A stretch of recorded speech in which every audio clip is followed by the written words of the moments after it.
Welcome na nga po natin sina Ivan Lim, Yasmin Jel, and si JM De Guzman. Oh, ayan. Oh, welcome. Alam nyo kanina, no, nakatutok din ako sa Sana Lourdes. Oo, ayan.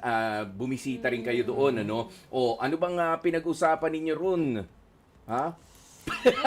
Sabi ni JM, ha? Hindi, okay. Eto, dahil nga mag-lunch na tayo, bakit iisa yung mikropono nila? Meron sila. Meron. Ayun na. Okay, nakaset na nga po tayo. Okay, Yasmin.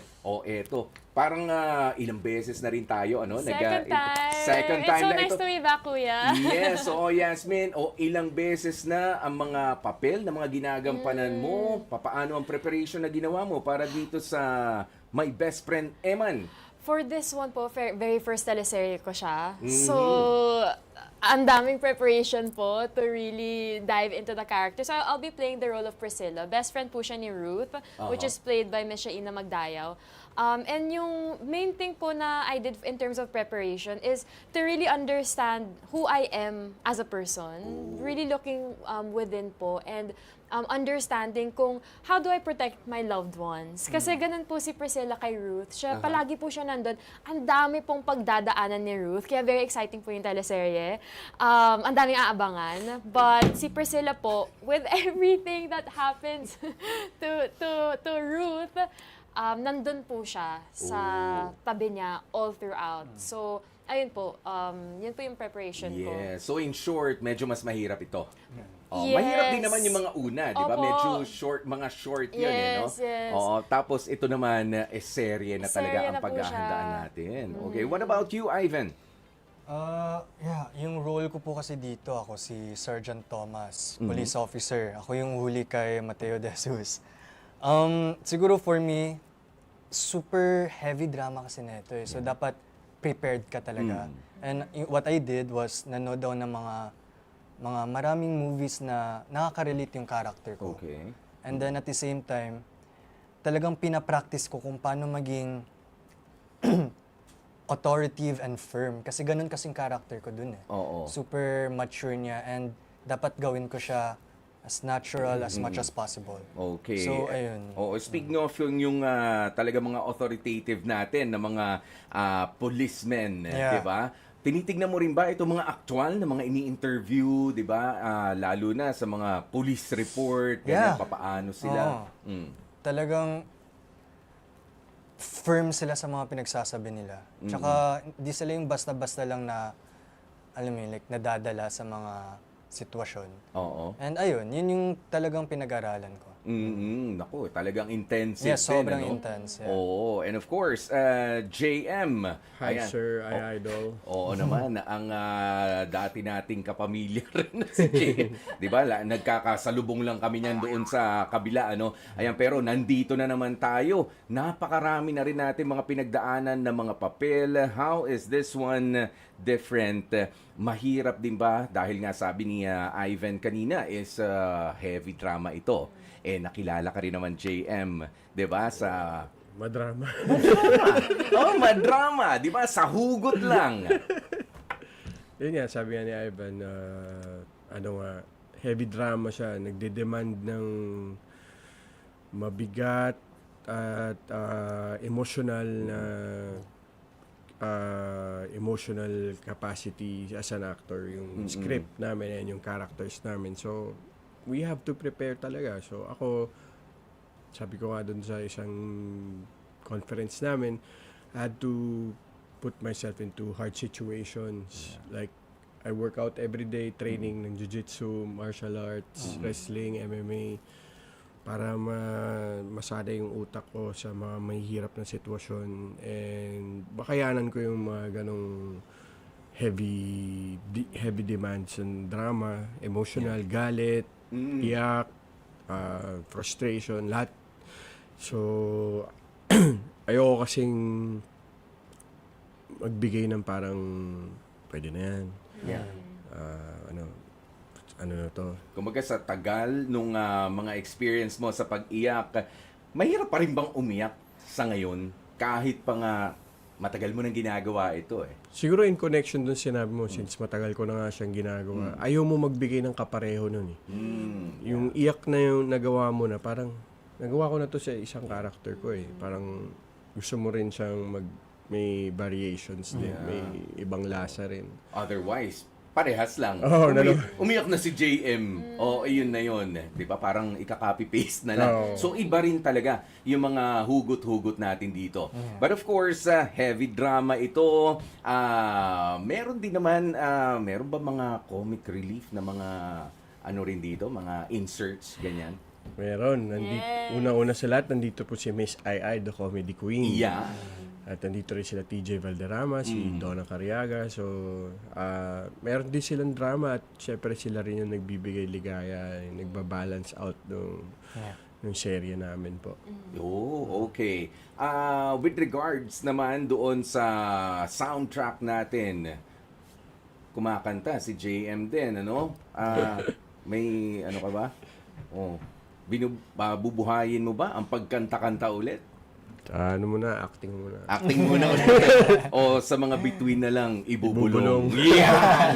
Mga lungkot na nararamdaman. Yung mga lungkot na nararamdaman natin. And of course, sige, Yasmin, Ivan, and JM, please invite our kapatids na tutukan na nga itong My Best Friend Eman. Kapag ka may best friend Eman, sasabihin mo parang goody-goody lang, okay lang, pero ito, iba ang hugot kasi kahit nga doon sa promo nito, kahit sa amin dito, sabi ko, ano ba yung may best friend Eman? Yan si Eman, di ba? May mga pinagagawa dito, sabi ko, naiintriga ka na tuloy. At naiintriga na kami, pero malapit na, ano ang dapat namin mga abangan? Go ahead, Yasmin. Ang dami niyo pong dapat maabangan. I-expect niyo po na iiyak kayo, tatawa kayo, and everyday, Monday to Friday po, mabibigyan po kayo ng show namin ng inspirasyon at pag-asa. Yeah, abangan nyo rin po yung mga life decision ni Mateo De Jesus dito, kung paano siya nag-survive sa journey niya. And yeah, abangan nyo po this April 27 na 8:45 PM. And ayun. Yun po, sigurado po makakapitan nyo lahat ng karakter na may offer namin sa story na to. And sana huwag kayong bumitaw simula umpisa hanggang dulo. April 27 na po. 8:45? 8:45 PM pagkatapos ng A Secret in Prague. Yeah. Directed by Direk Derek Cabrido and Jerome Pobocan. Sa mga bossing natin, baka gusto nyong magpasalamat.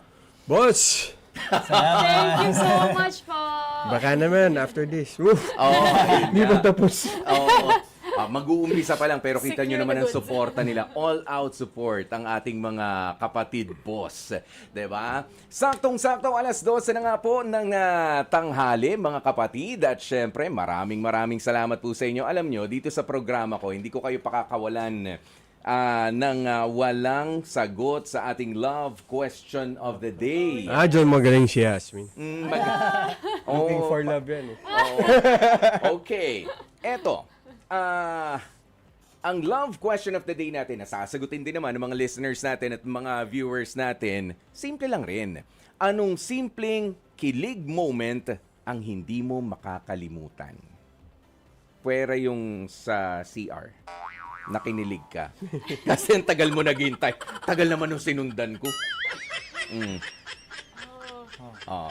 Ivan. Nakangiti na si Ivan, parang ready na to. Sabihin mo na. Nahihiya ako Oo, eh. yung simple lang, nakilig moment, pero hindi mo makalimutan. Siguro tinanong niya ako kung kumain na ba ako. Tinanong. Ayan, nung nasa set kami, siguro yun. Uy, nasa set? Tapos, tinanong niya, kumain ka na, lab? Yun ba yung nasa ano? Kumain ka na ba? yun. Tara, Ayun. sabay tayo kumain. Sabay na. Niyaya kang kumain. Sweet yun. Simple. Pero simple lang. yung kilig, paano? Parang Kinilig kasi, naalala niya ako. kinilabutan ka, gano'n. Yeah. Oh. Yasmin? Ako siguro po kasi lamigin po ako eh. Yeah. Ay, love So, lamigin ako. So, sabi niya sa akin, gusto mo ng jacket. Tapos sabi, hindi, okay lang. Tapos sabi, hindi. Tapos binigay niya pa rin sa akin. So, ayun, yun po siguro yung kilig moment ko na napansin niya na nilalamig ako. Oh, okay. Kala ko sinabi, gusto mong jacket? Hindi, sige. Di okay. O, di okay, bala ka dyan. Giniginaw ka? Baka giniginaw Sana ka. nagdala kang jacket. Suplado. Pero naibalik mo ba? Naisoli mo pa yung jacket? O opo. sa'yo na? Nasoli ko naman Inarbor. po. Yasmin, mas sweet kapag ka hindi na pinasoli. Yun nga po. Ipapalala move ko po. O sabi mo, Pipick upin ko, kuya. O sabi mo, uy, giniginaw na naman ako ngayon. Giniginaw ka ba? Hindi jacket ginawa ka ba ko. dyan? Certain mo. si si Ivan, ayan, nag-offer na. Seryoso, giniginaw ka ba? JM, ikaw naman, simpleng kilig moment, never mong makalimutan. Bata ako noon eh. Siyempre, pag bata ka, di ba, di mo talaga makokontrol yung kilig mo. Pag meron kang first crush, Aha.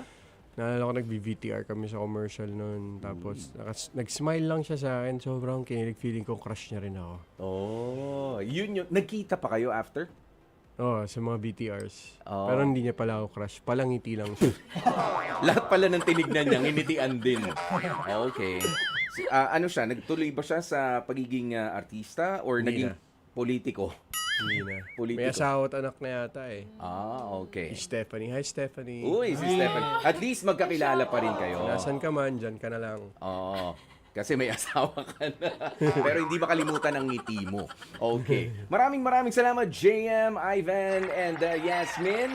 Ayan, and nako, alam ko, mataas ang hopes natin, ano? Oo, para sa My Best Friend, Eman, mga kapatid. Mga kapatid, dito tayo sa totoo. Dito na tayo sa True FM. Mag-subscribe at mag-follow na sa social media accounts at True Network PH sa FB, Instagram, X na dating Twitter, YouTube, TikTok, and podcast.